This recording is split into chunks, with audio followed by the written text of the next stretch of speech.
that DOJ should cut. I also might add that, and this is a direct quote, and Madam Secretary, it says that earlier this year that President Trump had instructed you on how to fashion the campaign. He said, and again I quote, "I want you in the ads. I want your face in the ads," Noem recalled at the Conservative Political Action Conference, adding that Trump told her for the first ad, quote, "I want you to thank me for closing the border."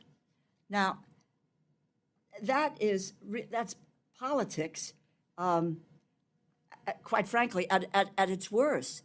I understand that on April 30th, your department awarded an additional $6.7 million to a political consulting company called People Who Think, bringing their total award for this ad to $11.6 million.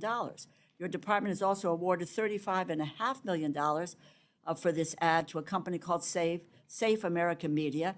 And my understanding is that you used funding originally appropriated for CBP and USCIS for these awards. This sounds like a payout to Republican political consultants to fund ads that do more to tout the president than to secure the border.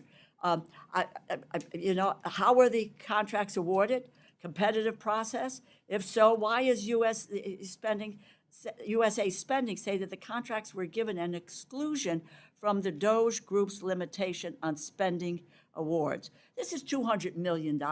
Somebody just talked about billboards. This is a $200 million ad campaign, taking the money from CBP and USCIS to promote a political advantage. It's really kind of the height of arrogance.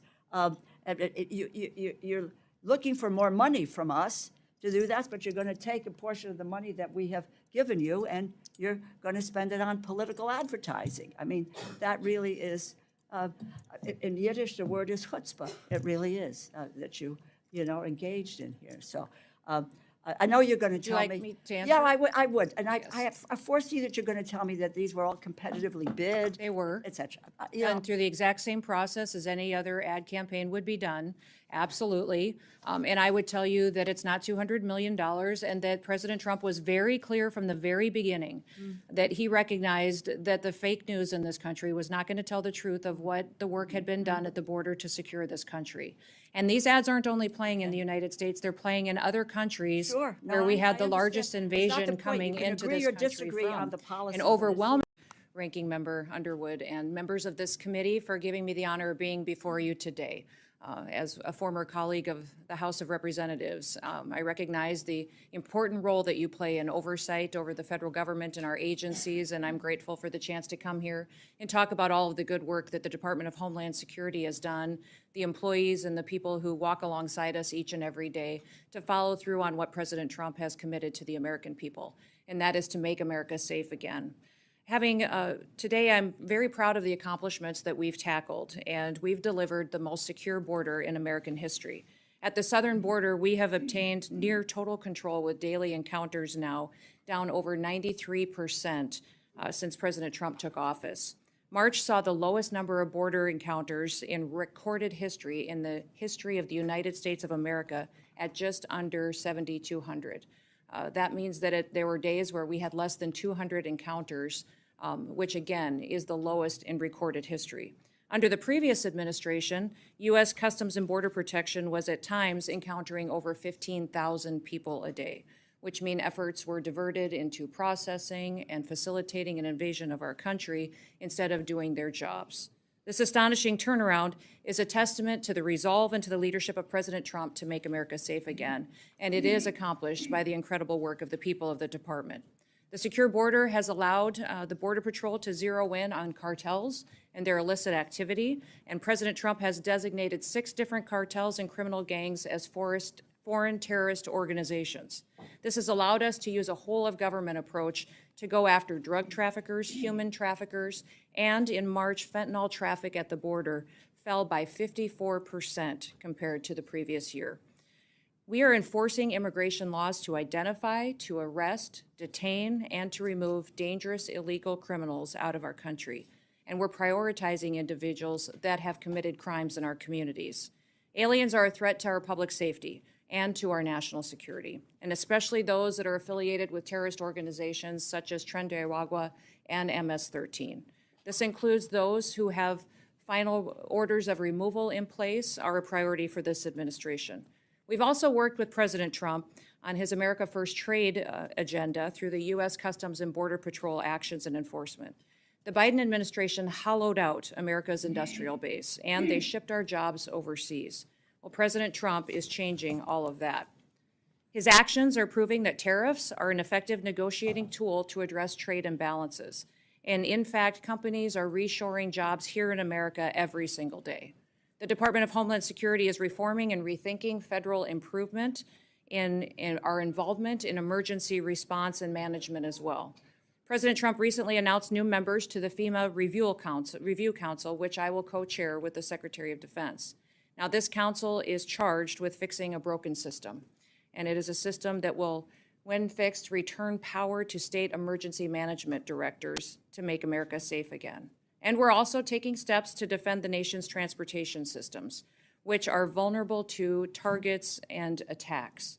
The Transportation Security Administration is responsible for ensuring the security of all of those that travel. In a single day, there are over 45,000 flights and nearly 2.9 people travel on our airlines and our passengers in the United States. We're fulfilling our obligation to enforce and to launch Real ID in order to follow federal law that was enacted nearly 20 years ago. Validated IDs will secure travel, safeguard our elections, and make sure that we never experience and work to prevent a 9/11 attack again. As technology advances, so do the threats to our nation, and that's why cybersecurity is so crucial to our future. Countries like Communist China have both the capability and the intent to infiltrate and to potentially disrupt our critical infrastructure systems.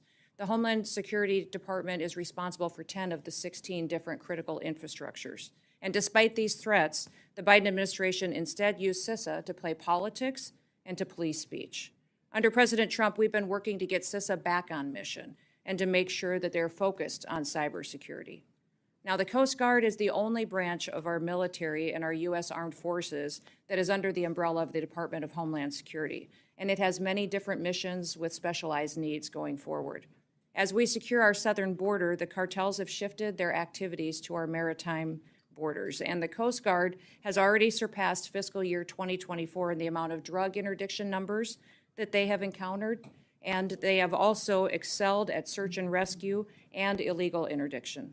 Since the Coast Guard is facing our greatest readiness crisis right now since World War II, we need to act to make sure they have the tools, training, and equipment that they need to be the tip of the spear in our national security response.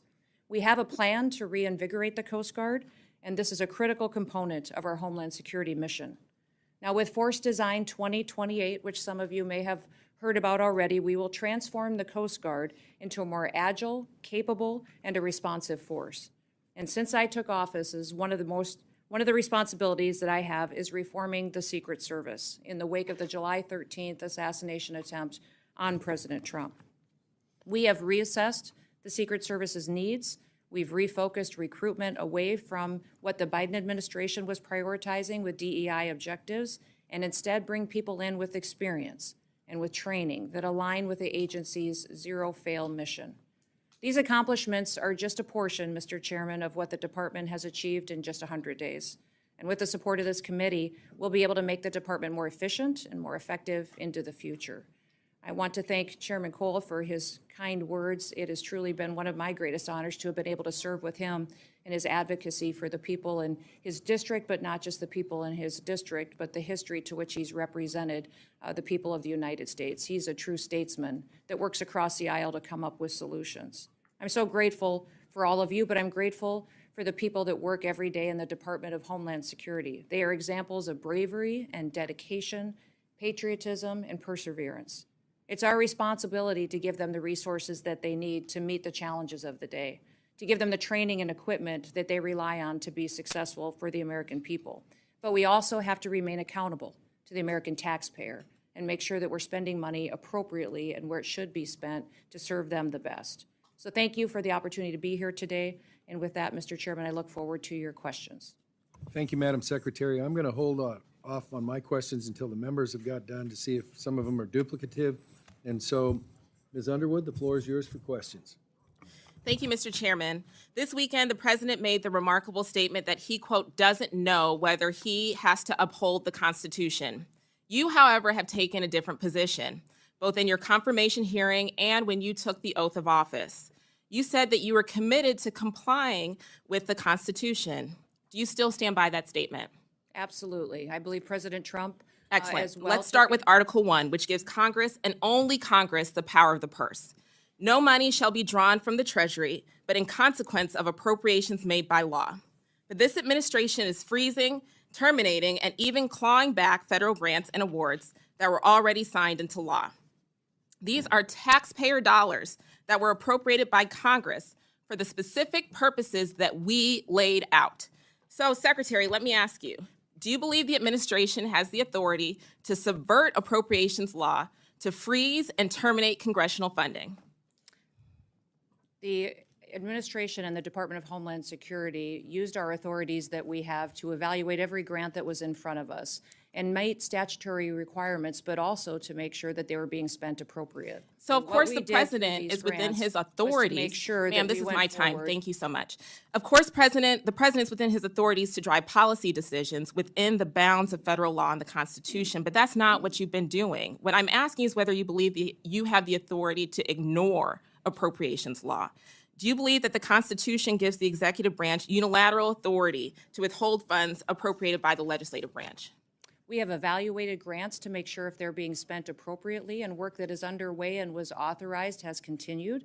Other grants that have not been started and have not been authorized or obligated, we have reevaluated. And I think you're talking specifically about grants potentially within FEMA that were non-disaster related grants. I'm talking Those broadly, ma'am, programs are and being- Article 2 does not give the executive the authority to withhold funds, period. And multiple courts have weighed in to agree. Multiple courts have ruled in agreement. Congress controls the power of the purse. That is a fact. That's not a question. That is a fact. And so if the president disagrees with certain spending, Congress passed the Impoundment Act to create a legal process to seek rescissions, and we expect him to follow the law. This administration is not just ignoring the constitutional power of the people's elected representatives. It is also violating the fundamental right of individuals. Do you believe that the Constitution grants everyone in our country the right to due process, including non-citizens? The administration has the authority to. Ma'am, I'm look looking at for a how yes or grants are no spent and question. to Yes or no? Do you believe the appropriate them as yes, appropriate. ma'am? Do you, We have ma'am? not conducted in any Reclaiming my kind time, of Mr. impoundment. Chairman. Time is yours. Okay, Secretary Noem, I'm just looking for a yes or no here. Do you believe the Constitution guarantees due process to everyone in America? Due process is exactly what this Congress Yes lays or out that no? it is, and Okay, the ma'am, tools I'll that take you that as give a us no. on due process Excuse me, is I'm afforded trying, to. ma'am, I'm trying to ascertain your understanding of the law as it applies to your department. And you as its leader should be able to give us a yes or no answer, because judge after judge has ruled that the law is not being followed. Do you believe that the U.S. government has the authority to deport American citizens? No, and we are not deporting great. U.S. citizens. I'm so happy to hear that you do not believe that the law gives you that authority, because the federal government has no authority under U.S. laws to deport any American citizen. And as I know, everyone viewing this hearing today knows that several American citizens have been deported to haven't. date. That is not Secretary true. Noem, that was not a question. Secretary Noem, that oath that we both swore before taking office was to protect and defend the Constitution of the United States, not the president, not a political party, the Constitution. And that's what we're going to keep doing here at the Appropriations Committee. Thank you. I yield back. Chair now recognizes the gentleman from Oklahoma, the chairman of the Appropriations Committee, for questions. Mr. Cole, the floor is yours. Thank you very much, Mr. Chairman. Madam Secretary, again, great to have you here.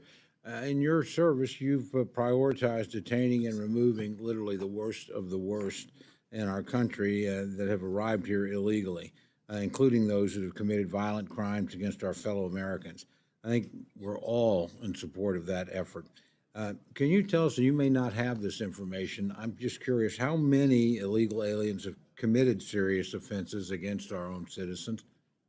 Yeah, there are tens of thousands of illegal aliens that have committed crimes against individuals in this country, and we have worked very hard to make sure that those are the individuals that we're going after and deporting as soon as possible. There have been over 160,000 repatriations targeting these individuals, returning them back to their home countries and facing consequences and legal action because of that. President Trump has told us to make these individuals a priority and to also make sure that we're identifying those with final removal orders to remove. And overwhelmingly, the American people have supported this. One of the things that I would say is that was unfortunate was the Biden administration closed an office within ICE that helped us better track criminal activity by illegal aliens and to give resources to those families, to let them be informed on when cases were in court, if the perpetuator of their crime was going to be released, if they were in custody. The Voices office within ICE was opened under the first Trump administration, and President Biden closed that office, I believe, to cover up exactly how many crimes were committed against people in this country by illegal aliens.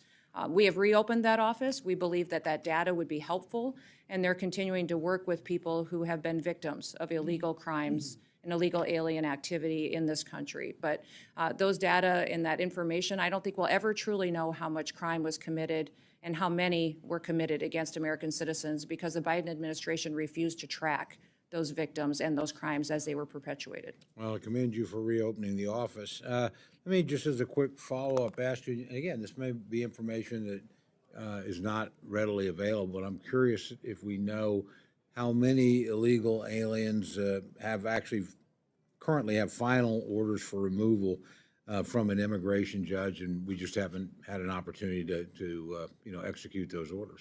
Well, that is the challenge that we have, is that we have literally millions of illegal aliens that have overstayed or are here illegally that need to have a final order as issued. We have hundreds of thousands that are going out and targeted and being removed from this country today that ICE is working every day in coordination with all other areas of our government to get them removed from our country.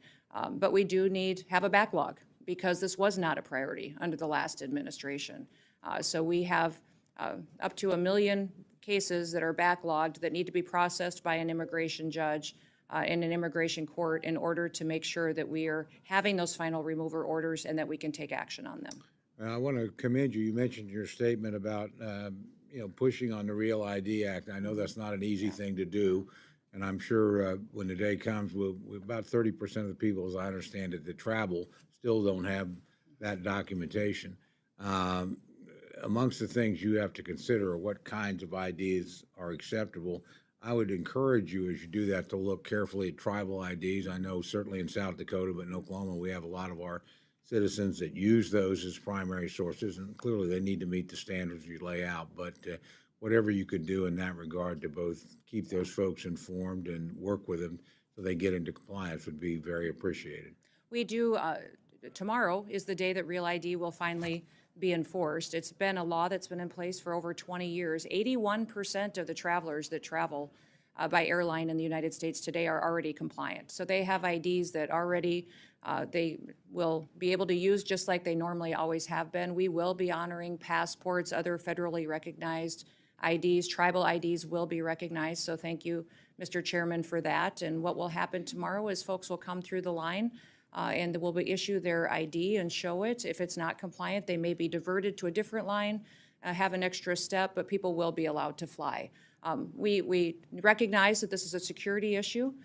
Congress has had many, many years to reevaluate it and decide if they wanted to change the law or to stop it, and the Biden administration chose that it should go into place on May 7th, and we intend to follow the law. So we will make sure that it is as seamless as possible and that travelers will get to stay on their intended itinerary, but we are telling people that this law will be enforced and it will allow us to know individuals in this country who they are and that they're authorized to travel. Well, I'm about out of time, so I'm going to mention a quick thing and then probably submit it for the record so you have time to respond. I am very interested in the BRIC grants, which again, we did pass when President Trump was there. Would love to be updated as you figure out how you're going to reform those, but they have been extraordinarily valuable, I think, to communities. And like all grants, they can be used correctly or misused. I don't have any problem with evaluating things, particularly in the last frenzied days of any administration. Sometimes a lot of stuff slips through that you wish hadn't in retrospect. But please know that there's strong bipartisan support for that program, as there was when President Trump, introduced it and signed it into law back in 2018. So love to know more when you can about your plans to reform those grants, but hopefully keep them operating. You bet. Thank you. Thank you very much. Thank you, Mr. Chairman. Yield back. Thank you, Mr. Chairman. The chair now recognizes the gentleman from Texas, Mr. Cuellar. The floor is yours. Thank you, Mr. Chairman. Madam Secretary, it's good to see you. I was going to show you, but I think the rules don't allow me to show you just something because I just want to talk about basics, but hopefully we can sit down later and I can show you what I'm referring to. Want to talk about some of the basics. I live at the border, lived all my life there. Want to talk to you about river roads. I want to talk to you about Carrizo cane, technology that's needed, aerostats, and cameras that are not working, and some infrastructure. Basics that are needed for border security. My area, Laredo, it's the largest inland port, bigger than LA, bigger than any other place in the country. We get 18,000 trailers a day. We're about to expand from 8 lanes to 18, plus another bridge. We got 2 of them, 2 rail bridge. So trade is very important to us. But when we talk about illegal crossings, we've been the second lowest crossing in the country, and we still are out there. I think right now, latest numbers, 30 people, maybe 40 people a day coming through my area, which is almost nothing. So thank you for that. River roads, the river roads, and I wish I could show this just to show you, but the river roads go this way. Let's say the river's here. The river roads, the roads go this way. So Border Patrol can go here, but they can't go across. So what we're asking is for river roads to follow the river itself, and I think that would be a big investment. A good investment that we need. So one is the river roads. The other thing is the Carrizo cane. The Carrizo cane, I know you got some folks from people that are very familiar, but the Carrizo cane will grow almost the size of this. And it's not good for Border Patrol. I think Tony Gonzalez and folks that are from the border understand, we ought to get rid of that Carrizo cane on our river, but get the Mexicans to do that.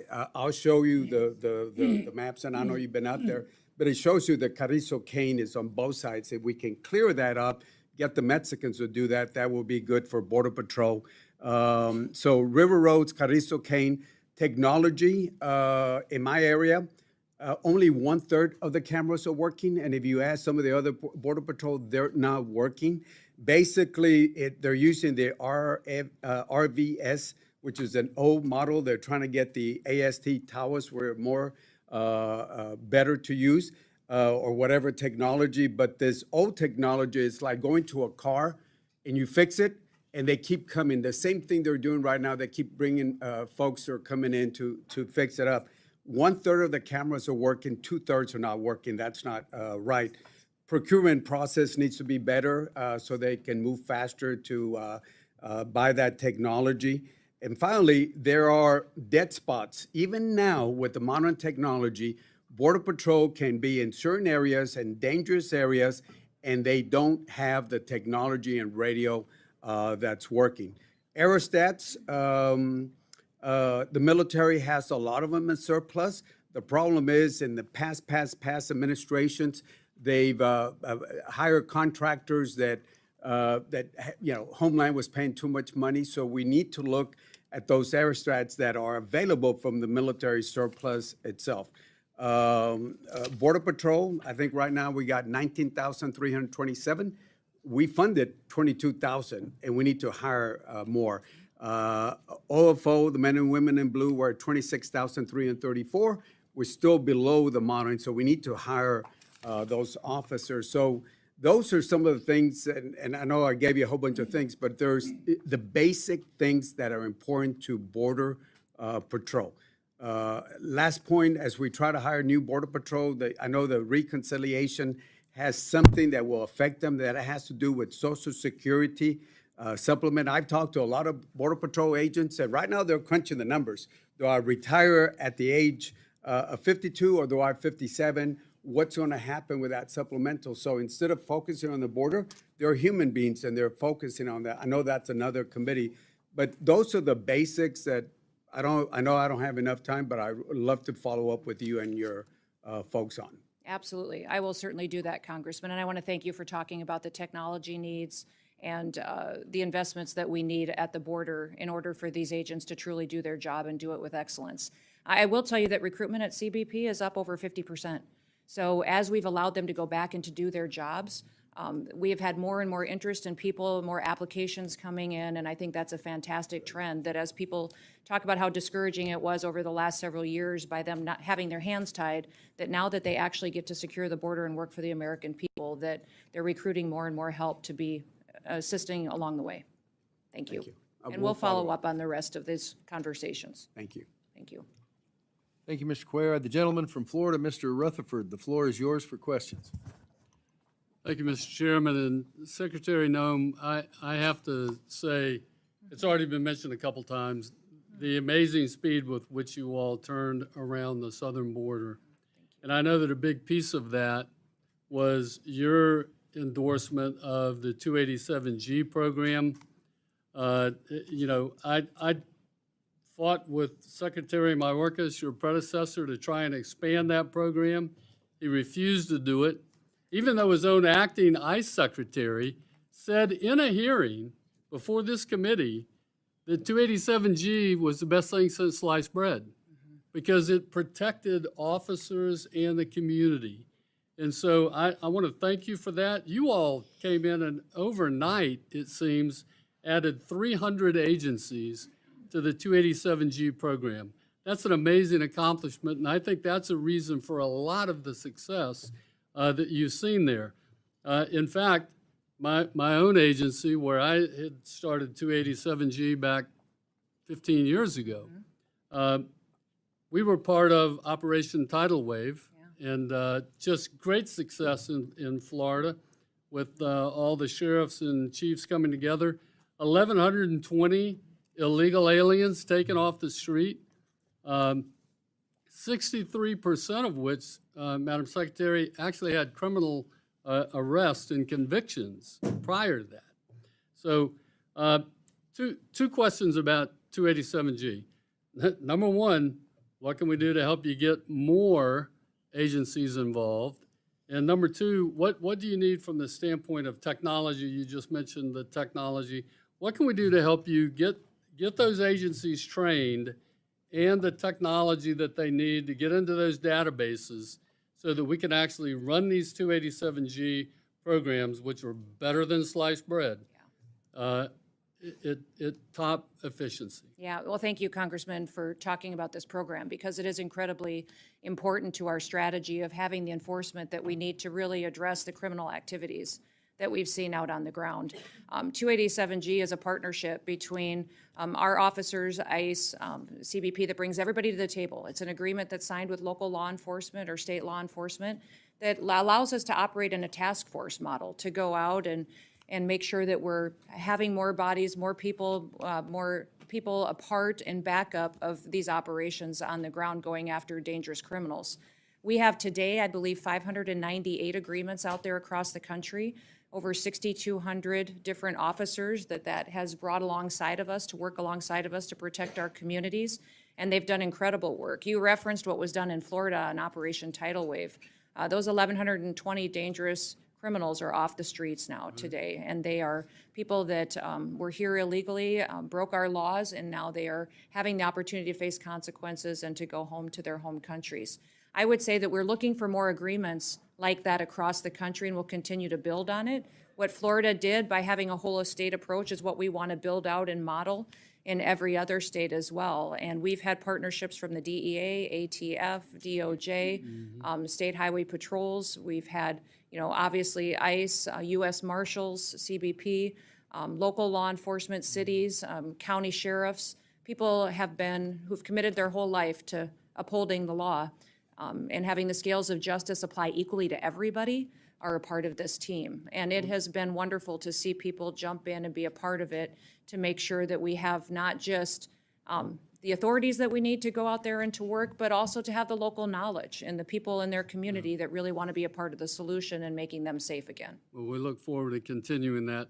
I want to ask very quickly, I don't have much time left, but I want to ask about these recalcitrant countries that, we have 1.2 million deportation orders out there that are waiting for these countries to take them back. I was shocked under the Biden administration that Secretary Mayorkas claimed he couldn't send them home because they wouldn't take them. But now I understand that now that you're in charge of DHS and the Trump administration State Department working together, that there's been some change in that. And can you talk a little bit about how that's going? Yeah, so the Department of State is the entity that negotiates travel documents and the ability to repatriate people back to their home countries. And they've done phenomenal work in giving us the opportunity to do that. There are some countries that are still refusing to take their own citizens, and I would reiterate that every single country has a responsibility to take their citizens back. And that has always been something that has been an international common sense agreement that has existed. Many of the countries today, even as they are working with us, aren't taking their citizens home very quickly. They may limit us to 1 or 2 planes a week. Mexico had a limitation on us for quite a period of time, even a limitation on what kind of aircraft we could use. And so working with those countries is a diplomatic job that consistently needs to be stayed on top of. So many times while we have people that are brought into our facilities and ready to be returned home, getting those travel documents and the permission to return them to their countries is incredibly important. Thank you very much for getting them out. I see my time's expired. I yield back. Chair recognizes the gentleman from Hawaii, Mr. Case. The floor is yours for questions. Thank you, Mr. Chair. Madam Secretary, I appreciate your rosy report on the Department of Homeland Security. I have a different view on where the department is today and where you, and by you I'm going to refer to the President, the administration, and you as Secretary, are taking it as reflected into your actions and budgets, not just in your words. But I think it's important that we start by some points of agreement. First of all, I think you would agree, I hope you would agree, that the 270 or so thousand members of the DHS workforce, if that's what the figure is now, and we Yep, would it's like to posted. find out what the figure is at some point, spread across your 22 departments, all deserve our praise for their dedication, for serving our country every day, and they also deserve our professional respect. I think we would also agree that the efforts to legally reduce illegal immigration and illegal drugs of the past couple of years across our borders are paying off and should be continued. So I agree with you on those things. Overall, however, and focusing on the budget, because this is the Appropriations Committee, what little you have shown us thus far of your FY 2026 budget, it looks like you are definitely overfunding some efforts, mainly for messaging purposes, at the expense of some other efforts that are really critical, such as cybersecurity, disaster prevention and mitigation, transportation security. And you're using budget gimmicks to misdirect and conceal your intent. On your budget gimmicks, you claim a 65% increase in DHS's overall budget, targeted at the border, drugs, and the Coast Guard. But all of that increase or more is loaded into your separate reconciliation bill. You have essentially, for this purposes of this committee, level funded DHS and loaded all of the extra money into reconciliation. First of all, aside from completely sidetracking this particular committee, which is supposed to be doing that funding, you should know, if you don't already, that this is not an appropriate use of reconciliation. It's intended to maintain the illusion of responsible budgeting. It certainly is holding needed DHS increases, which many of us would support in other situations, hostage to your overall reconciliation plan of continuing tax cuts for billionaires and slashes in critical programs like Medicaid. So the question I have, and it's a rhetorical question since I'm making a statement here, is why don't you just come into this committee and say it straight? We need a 65% or more increase in DHS to actually protect our national security.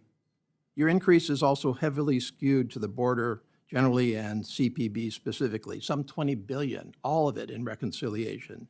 And nobody disputes that CPB needs help. I've been to the border 3 times myself. I've spent time with the agents, and certainly personnel and equipment costs are necessary.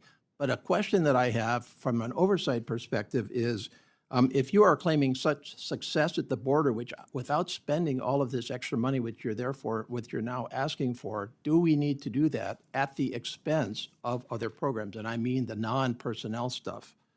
You're also loading half of your reconciliation increase into the U.S. Coast Guard, $21 billion. And everybody agrees that the Coast Guard needs help. It's critical in the Indo-Pacific, where you have actually withdrawn from the Indo-Pacific, which I think was a tremendous mistake. Why don't you just ask for that in your base budget rather than trying to hide and extort it in reconciliation? Your budget also ignores and even attacks other critical functions of DHS, the Cybersecurity and Infrastructure Security Agency, or CISA, which I think we would all agree is critical to direct national defense, but also civilian infrastructure, which is the most exposed right now, and the reliance of foreign countries on our expertise to help them with their cybersecurity, and yet you propose to reduce CISA by 20% in your base budget. And I don't think that you can claim that that's all somehow Biden misdirection. FEMA, another example of misbudgeting in my view. You, first of all, collectively have directed very incorrect and outright mean criticism at FEMA, which is just undeserved by FEMA. And it's time to put the political campaign behind us and acknowledge that FEMA is doing a good job. They did an outstanding job on Maui, and I sat with them on Maui when they were trying their very best and did their very best while their president was criticizing their work. We don't need this, and further, we certainly need to fund them adequately. Transportation Security Administration, same basic observation, a critical agency which you have not adequately funded. So fundamentally, my time is running short. Obviously, this is a critical agency. It deserves to be led responsibly and transparently. It deserves to be budgeted for transparently and responsibly. And until we get there, I do not feel safer under your leadership at DHS. Well, thank you, Mr. Chairman. If I can respond quickly. Thank you for your comments, and I'd like to respond to you. If I don't have time today, I will in writing or in answers to other questions. But we have focused on making sure that we're going forward with a Department of Homeland Security that focuses on what our mission is, and that is to secure America's homeland and do that while being accountable to taxpayers. So every single component I have, 23 different departments, we have gone back to their mission statement on what they were intended to do and put them back on mission. So in CISA, instead of doing censorship, misinformation, disinformation, they're back to securing our critical infrastructure. TSA, all we're doing there in the reductions is reducing empty FTEs that were never filled or don't have TSOs in them now, and asking for TSA officials to do work that they were intended to do, not to do unskilled technical work by monitoring exit lanes. So I could go through all of them that you mentioned. FEMA as well. The president has indicated he wants to eliminate FEMA as it exists today, and to have states have more control over their emergency management response. He wants to empower local governments and support them in how they respond to their people. So thank you for identifying what you're concerned about, and I look forward to having conversations with you so that I can answer the questions that you have and reassure you that this Department of Homeland Security is accountable, but it is also going to fulfill the mission for which it was created after the horrific events of 9/11. Thank you. Thank you. The floor belongs to the gentleman from Washington State, Mr. Newhouse, for your questions. Well, thank you, the gentleman from Nevada and the lady from Illinois as well. Thank you, Secretary Noem, for being here with us to discuss. This is our agency, the Homeland Security. I want to focus on a couple things that I've spent a lot of time working on, and when you were in the House, you did too, and I want to thank you for that. That has to do with agricultural labor. I was very delighted to hear President Trump in early April make several, and I thought were very important comments about the agricultural labor force, as well as some of the, what would you call, hotel, entertainment kind of workers, whose current workforce certainly lack a legal status. So I'm talking about H-2A and H-2B. he proposed a plan to allow undocumented agricultural workers an opportunity to touch back with the ability to come back to the United States with achieving a legal status. I can't overestimate or overstate the importance, as you know, of an agricultural labor force to produce food and fiber in our country. So I wanted you to, if you could, provide any kind of an update that you could share with us on the discussions there at the cabinet level. But also, in that same vein, a major cattle producer and processor in Washington and Idaho recently shared some of their concerns with I believe it's called the termination of parole process for Cubans, Haitians, Venezuelans, and Nicaraguans. Apparently, the workforce there, up to 15% of their workforce is made up of people from those countries. And so I wanted to give you an opportunity to either speak with us about that or follow up with my staff later. No, thank you so much for talking about the important programs that we have to facilitate a workforce in this country that have contributed so much in certain industries and different areas going forward. President Trump has been very clear that he believes that people that are here illegally need to go home. He has backed that up with his policies that you don't get to come into this country and have the law apply to some people and not others, that the scales of justice should apply equally to everyone, and that individuals who are here illegally need to face consequences for that and go home. I think one of the reasons that you've heard us recently talk about self-deportation is because our preference is that the individuals who are here illegally self-deport. We will facilitate purchasing their plane ticket and a stipend once they return to their home country, so they have the opportunity to do exactly what you talked about by touchback. They have the opportunity to come back to America then and to do it the right way. They will face the consequences for breaking our laws originally, but we want everybody to have the opportunity to be a part of the American dream. If individuals who are here illegally wait until we have to go out and find them, arrest them, deport them, spend up to $17,000 by getting them back home to their home countries, President Trump has been very clear. They will never get the chance to come back. So I would encourage everyone in this country that is in these industries to proactively tell the story. That's why you've seen us aggressively carrying the message to people that the United States is now following the law, that we are now securing our borders, and that we're getting people out of our country who've broken our laws. But if you do work with us, that you will have the opportunity to come back. Those visa programs are ones that we continue to have discussions with the administration, with many of you on. There's some latitude given to the Secretary of the Department of Homeland Security, but I will remind you that Congress consistently maintains the authority to determine how many are issued in this country and if they are issued into the future. And so we always will follow that as that goes forward. And as you talk about the importance of what the work we do at the Department of Homeland Security, I know that working with these folks that are in these different industries, that we will continue to have those conversations with all of you. When we talk about different policies that the department is following, many times it's Congress, it's the House of Representatives and Senate who sets the policy that we are following and gives us the authority to do and take the actions that we are. Okay, very good. Look forward to working with you Yes, more thank on that. And just in the short amount of time I have left, the harbor maintenance tax. Yes. A lot of countries are essentially bypassing that, bringing goods, importing them to the United States through either Canada or Mexico, and foregoing paying any kind of tax that way. In your, certainly we have a lot of illicit drugs coming through. We need to get a handle on that as well. But in your testimony, you highlighted the importance of the CBP enforcing tariffs on imports, and this seems to be an appropriate place to put a lot of time and energy. I'm going to, just so you know, I'll have some legislation here shortly addressing this kind of stuff, but I wanted to draw your attention to a lot of the efforts that other countries are going through to avoid paying that tax. Yeah, thank you for pointing that out and for talking about it in this committee hearing, because I think a lot of people don't realize that that's one of the factors that we're dealing with too at the federal level, is having other countries unfairly manipulate their processes to avoid paying what is due to the American people. Since President Trump has been in office, CBP has made 21 different enforcement actions on tariffs. So they've put in place that many adjustments and changes to other countries as goods and services come into this country. and have done it with excellence. I'll remind everybody that CBP is the oldest law enforcement agency in the country and has collected tariffs for many, many, many years. And so they have adjusted and done well with President Trump negotiating with these countries to finally treat our consumers and our country fairly when we've been so mistreated in trade agreements in the past. Well, thank you. But that is a part of the discussion that the president continues to have with these other entities that have manipulated that. Very much appreciated. Thank you, Mr. Chairman.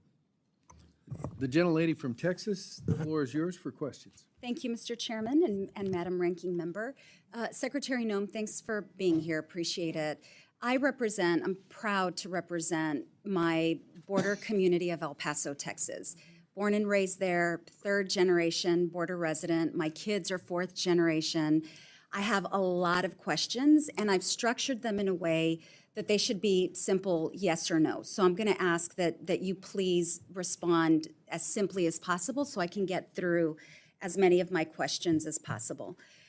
My first question is, when the Department of Homeland Security makes a mistake, will you assure this committee and Congress that DHS, that you will acknowledge that mistake, take accountability for it, and rectify it, most importantly? Yes. Thank you.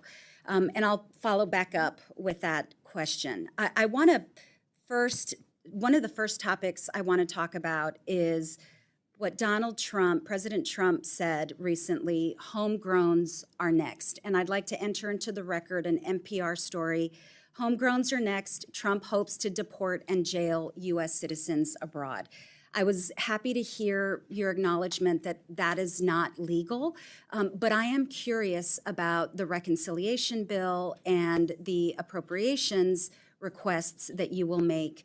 Will any of the funding, either through appropriations or through reconciliation, be used to execute this policy idea of Donald Trump's, which is deporting U.S. citizens abroad? We have not deported any U.S. citizens, and so that false media narrative that you've heard out there just simply isn't true. Well, what I would say. So my question, yes or no, will comes the to reconciliation or and the appropriations dollars be that- used for that? The reconciliation dollars that we've asked for is $175 billion that will be focused and is reflected But in yes what the or no, president will it be released. used for those purposes which Donald Trump acknowledged We're is going a to continue to use the policy? authorities and follow the Constitution to Okay, implement all right, policies that will make reclaiming my sure- time. I'd like to now focus on U.S. citizens who were deported. In fact, 3 children so far, likely more children. One of those children with cancer who was deported without the medication necessary to address that child's cancer. Again, a U.S. citizen. The lawyers have said that they were not given, the family was not given an opportunity to make plans for the kids.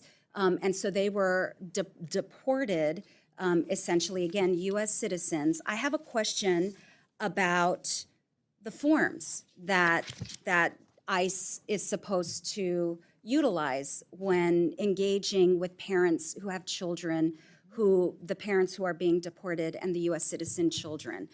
One of those forms is ICE Form 71-078, or the Caregiver Designation at Arrest form.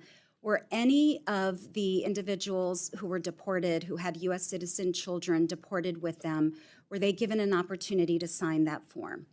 When these, the specific cases that you're referencing with these children, it was the parents' choice to take their children with them. And did ICE Which it is the follow policy of through the on the Trump policy? administration to keep families together. Ma'am, That is what we have ma'am, continued reclaiming to my do, is time. that I these told you at the children, top of this, their ma'am, parents took- ma'am, reclaiming my time.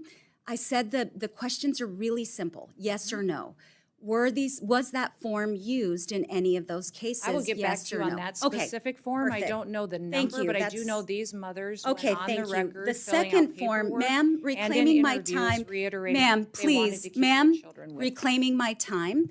I'd like you to avoid the filibuster so I can get to all my questions, please. Answering your questions. So was the that. second ICE form that I'd like to ask you about is ICE Form 71-76, which is also, it's pre-removal parental interests election form. Can you get back to me on that? Were all of the parents allowed to sign that?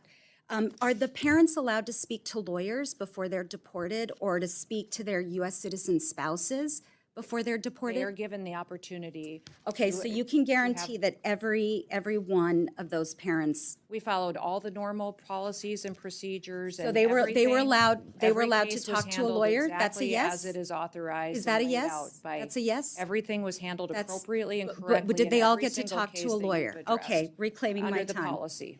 Mr. Chairman, unfortunately, I'm out of time. I have a number of other questions we'll get to in the next round. Thank you.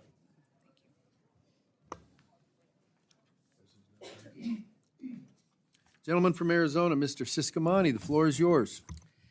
Thank you, Mr. Chairman, and thank you, Secretary Noem, for being here with us today and for your testimony and your leadership and that of all the men and women that you serve with as well in the Department of Homeland Security. Like you, I come from a border state, and though the northern and southern borders are vastly different, I know you understand firsthand the challenges that our communities at the border face, as well as the value that they bring also to our states and our region. The security that this administration has been able to deliver to our southern border is, in such a short period of time, is astounding and so well appreciated by those who live and work in these communities. I know I hear it all the time. This is the number one feedback I get from my constituents regarding the results that we've seen from this administration, and your leadership has played a key role in that, so thank you. In the district that I represent, which is much of the Tucson sector of Border Patrol, we have historically seen high numbers of gotaways.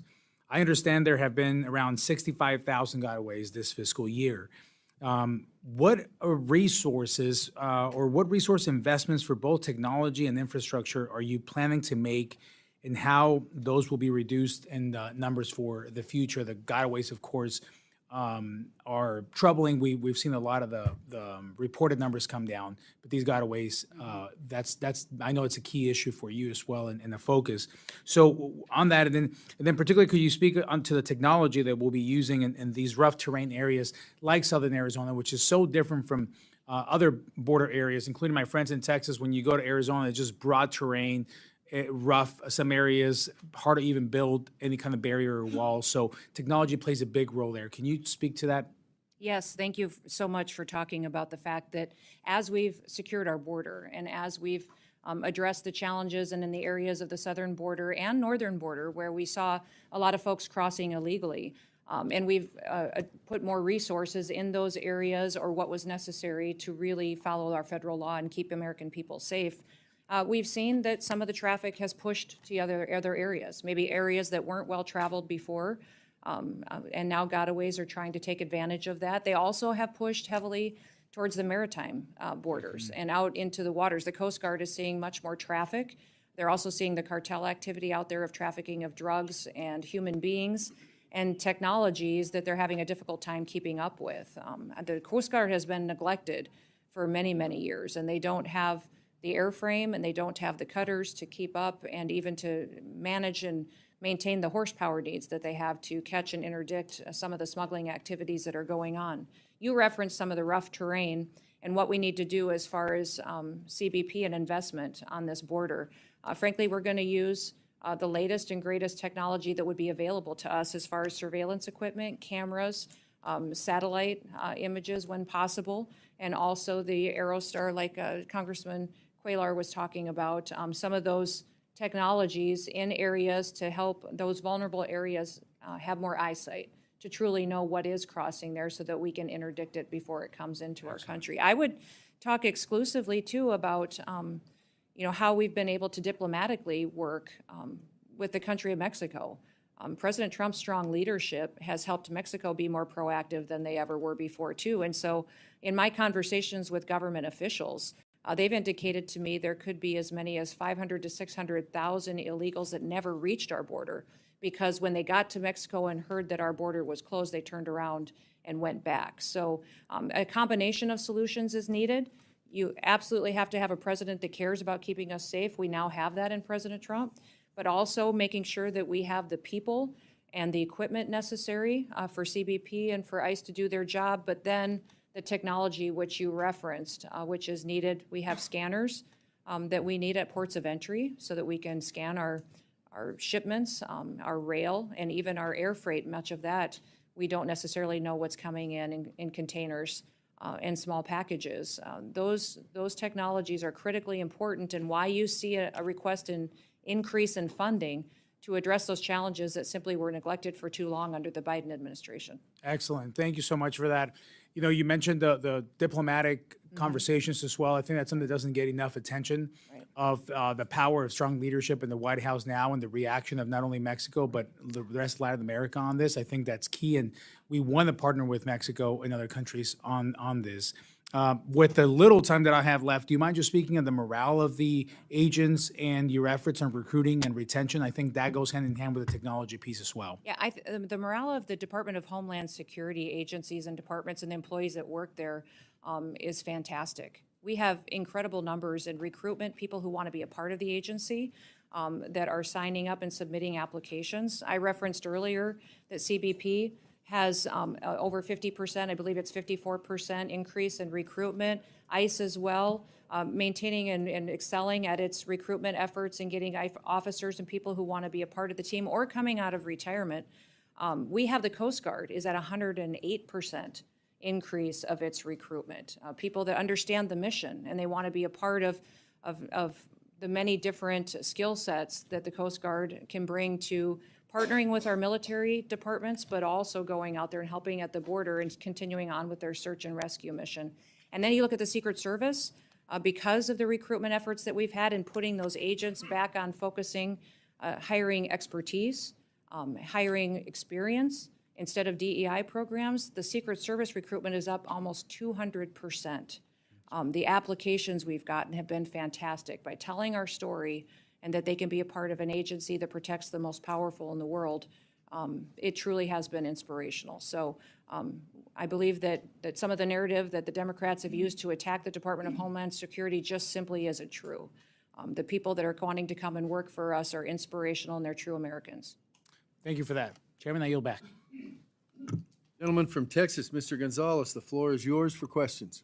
Thank you, Chairman, and thank you, Madam Secretary, for being here. I hope you know how committed this committee is to working alongside you and the President to get this done. I mean, here we have the chairman of the full committee sitting throughout the entire duration. So this is just the first of many things. I want to thank you for making your first official trip as secretary. You went to the border, right? You went to Del Rio in my district, and you saw it firsthand. You're not new to this as governor. You were very active along that. So on that note, I want to get your opinion on states being reimbursed for some of the fundings, particularly Texas. What are your thoughts on Texas being reimbursed for some of the funding that we've had to pay for this? Yeah, it's been incredible, the partnership that Texas has put together with the federal government and how they stepped up so many times when the Biden administration did not secure our border. Texas filled the gap. And when I was governor, I deployed my National Guard there to facilitate and help, as well as did other governors in the country, and did what we could to get by until we had a new president that truly cared about keeping America safe. There have not been any decided decisions on reimbursing states, but I know many of the governors have asked for it, and we've appreciated their help. And so that's an ongoing conversation with every new agreement or new ask we have of states. If we're asking them to commit to the 287G program, seeing what we can do to help meet their financial needs is incredibly important. If it's asking the National Guard to step up or even past spending that they've incurred, I know that President Trump is appreciative of the efforts and the partnerships and wants to continue those conversations. Yeah, representing nearly half of the southern border, we've been ground zero for it. And Texas, but it's not just Texas. I mean, you mentioned your home state. Everyone has really pitched in a big way, and it's not fair. For the last 4 years, a lot of our states have been on our own and had to pay out of pocket. I think it's a great opportunity for the federal government to reimburse some of these states. I'm certainly committed to making sure Texas gets reimbursed for some of the funding we've done along the border. I'll tell you what, it was very difficult to get anything out of your predecessor every time he came before this committee, other than lying to us and saying the border was secured when we know it wasn't. One thing that we did get out, last year I submitted a letter to the ICE director asking him how many convicted criminal illegal aliens were in our country. And this is what I got back. This is literally part of his response. Your letter requested the number of non-citizens on ICE's docket convicted or charged with a crime. As of July 21st, 2024, there were 662,566 non-citizens with criminal histories on ICE's national docket. That was nearly a year ago. Do you by chance have any updated numbers on how many convicted criminal aliens we still have loose in the country? We believe we have more than that and are continuing to do an assessment. And of course, every day we continue to see crimes in this country that are perpetuated by individuals that we didn't necessarily know that we are here. What I will tell you is that the president, under his leadership, has already arrested and is prosecuting and held accountable over 250 known terrorists, people who are on the known terrorist watch list. We have over 65,000 individuals that just ICE alone has arrested that are criminal aliens that are being held accountable for their crimes in our communities. We also talk extensively about different governors that we've been able to work with. Many of them have people within their facilities that have committed crimes that they've been arrested, and they're holding and detaining them. If they are illegals, many times they're facing their consequences in their jail and prison time before they can be returned to their country. So, these, by virtue of being in this country illegally, you are breaking the law and you are a criminal. And we've seen the previous administration pervert and manipulate their data and information to give us numbers that don't necessarily square with what the facts are on the ground. So there's many, many more criminals in this country, and we're going to continue to target and go after them to make sure that we're protecting families. I tell you what, one of the last administration was terrible at transparency, and I think it's a great opportunity for President Trump, along with yourself and other secretaries, to just be transparent to the American public, show them what we're dealing with. Once again, when we got that number back, it was it's jaw dropping to see there. My last point, I only have 26 limited time left. Myself and Michael Guest, my good colleague from Mississippi, both sit on the Homeland authorizing side. We've been working very hard through reconciliation. One of the things that I would highlight for you, we talked about many things, is infrastructure, in particularly checkpoints. Checkpoints not necessarily along the border, but in our interior, both at the southern and the northern border, I think are very, very important. Please don't lose sight of that. In Eagle Pass in particular, that checkpoint is way outdated for the amount of traffic that's been in there. I'd flag that for you. Look forward to working together and chatting more on how we build this out. Absolutely. Great. Thank you. With that, Chairman, I yield back. Gentleman yields back. Chair recognizes Mr. Guest from Mississippi. Thank you, Mr. Chairman. Madam Secretary, first I want to thank you, the men and women that you serve with, for the incredible success that you have been able to accomplish in just a short period of time. Just looking statistics, and I believe that is the greatest measure when we're looking at whether or not agencies are successful or not, comparing statistics from one agency to the other, 1 year to the other.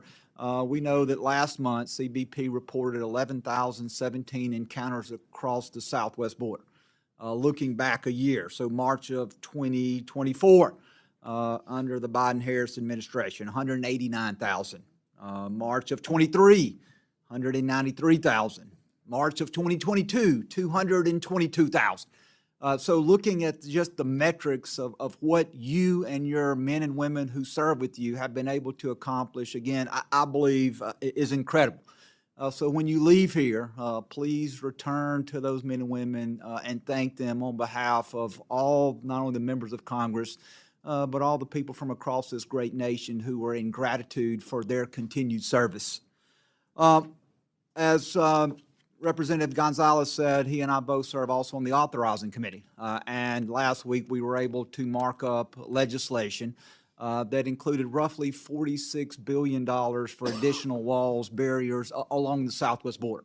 And I know that is something that, particularly between Republicans and Democrats, we have had a fundamental disagreement.